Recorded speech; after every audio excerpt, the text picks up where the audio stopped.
हमारे प्यारे भाई बहनों, आशा करते हैं आप सब ठीक होंगे। मन लगा के अपने एग्ज़ाम की तैयारी कर रहे होंगे। तो ये सीडीपी के क्वेश्चन है। चलिए हम स्टार्ट करते हैं। इसके पहले 13 क्वेश्चन तक करवाए हैं क्वेश्चन को, तो चलिए आज 14 से स्टार्टिंग करते हैं। मूल्यांकन क्यों नहीं किया जाना चाहिए? तो हमारा ऑप्शन सी सही होगा। बच्चों में प्रतिस्पर्धा की भावना पैदा करने के लिए। इसकी व्याख्या करते हैं। मूल्यांकन वह प्रक्रिया है जिसके आधार पर हम किसी छात्र के ज्ञान का आकलन करते हैं या बच्चों की सीखने की तैयारी के स्तर का पता लगाने के लिए, सीखने सिखाने की प्रक्रियाओं में सुधार के लिए तथा यह समझने में मदद करने के लिए किया जाता है कि बच्ची क्या कर सकती है और क्या नहीं। जबकि मूल्यांकन का उद्देश्य बच्चों में प्रतिस्पर्धा की भावना पैदा करना नहीं है। क्वेश्चन है, छात्रों को उनको सीखने पर रचनात्मक प्रतिक्रिया प्रदान करने और अपने स्वयं के अध्यापन पर मनन करने के लिए शिक्षकों को, तो ऑप्शन बी सही होगा, रचनात्मक मूल्यांकन का प्रयोग करना चाहिए।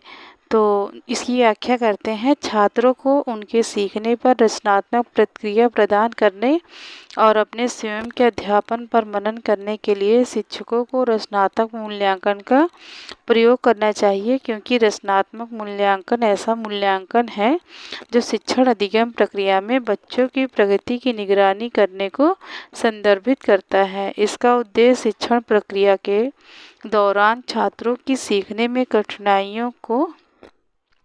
कठिनाइयों की पहचान करना है। नेक्स्ट क्वेश्चन है, समावेशी स्कूल की स्थापना में डैश शामिल है? तो ऑप्शन ए सही होगा, बहिष्करण पर सवाल उठाना। तो इसकी व्याख्या करते हैं। समावेशी स्कूल की स्थापना में बहिष्करण पर सवाल उठाना शामिल है। समावेशी शिक्षा साहित्य में बहिष्करण का उपयोग उस प्रक्रिया का वर्णन करने के लिए किया जाता है जो तब होती है जब एक छात्र को स्कूल में भागीदारी तक पहुंच से वंचित कर दिया जाता है। इसमें पाठचर्या तक पहुंच, मैत्री समूहों तक पहुंच, शिक्षक के समय तक पहुंच आदि जैसी चीज़ें शामिल है। नेक्स्ट क्वेश्चन है, वंचित और वंचित पृष्ठभूमि के बच्चों को कक्षा की चर्चाओं में शामिल करना महत्वपूर्ण है, क्योंकि ऑप्शन हमारा बी सही होगा। प्रत्येक बच्चे को शिक्षा का अधिकार है और शिक्षक को सभी बच्चों को शामिल करना चाहिए, चाहे उनका सामाजिक, आर्थिक, सांस्कृतिक और धार्मिक संदर्भ कुछ भी हो। क्या करते हैं, वंचित और वंचित पृष्ठभूमि के बच्चों को कक्षा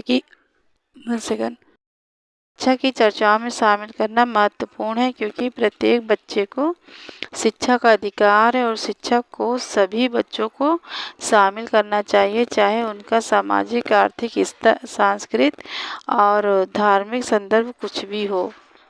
नेक्स्ट क्वेश्चन है, एक बच्चे को कई शब्दों को आपस में अंतर करने में कठिनाई आती है।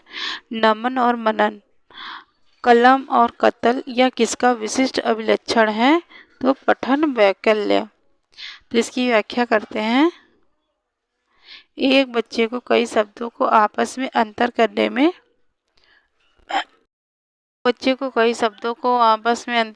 में कठिनाई आती है। नमन और मनन, कलम और कतल, यह वैकल्य का विशिष्ट अभिलक्षण है।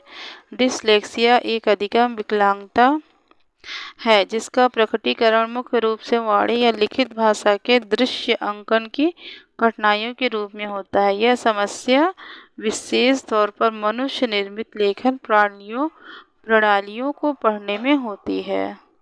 तो नेक्स्ट क्वेश्चन करते हैं। निम्न में से कौन से शिक्षा शास्त्रीय प्रावधान एक विद्यार्थी जिसे कम सुनाई देता है कि जरूरतों के अनुसार उपयुक्त समायोजन है? तो हमारा ऑप्शन ए सही होगा। ए में फर्स्ट, सेकंड और फोर्थ। शिक्षिका के पास बैठने की अनुमति देना, परिवेश की पृष्ठभूमि के शोर को कम करना, विज्ञप्ति पत्रक देना जिसमें आलेखी, आयोजक और संकल्पनात्मक चित्रण हो। तो इसकी व्याख्या करते हैं। एक विद्यार्थी जिसे कम सुनाई देता है, उसके लिए विद्यार्थी को शिक्षिका के पास बैठने की अनुमति देना चाहिए, जिससे कि वह शिक्षिका द्वारा बताए गए निर्देशों को स्पष्ट रूप से सुन सके। ऐसे बच्चों को उस परिवेश में शिक्षा दी जानी चाहिए जहाँ की पृष्ठभूमि में शोर कम हो, ताकि बच्चे को ऐसे विज्ञप्ति पत्र देने चाहिए जिसमें आलेखी, आयोजक और संकल्पनात्मक चित्रण हो, जिसे देखकर बच्चे स्वतः ही बिना किसी व्याख्यान के अवधारणाओं की समझ विकसित कर सकें। अतः फर्स्ट, सेकंड और फोर्थ हमारा सही है। आज का वीडियो हम यहीं पे समाप्त करते हैं। अगर ये वीडियो हमारा आपको अच्छा लगे तो प्लीज़ इसे लाइक करिएगा, सब्सक्राइब करिएगा और शेयर करिएगा, और अपने सुझाव हमें कमेंट सेक्शन में प्लीज़ बताएं। तो मिलते हैं नेक्स्ट वीडियो में। धन्यवाद।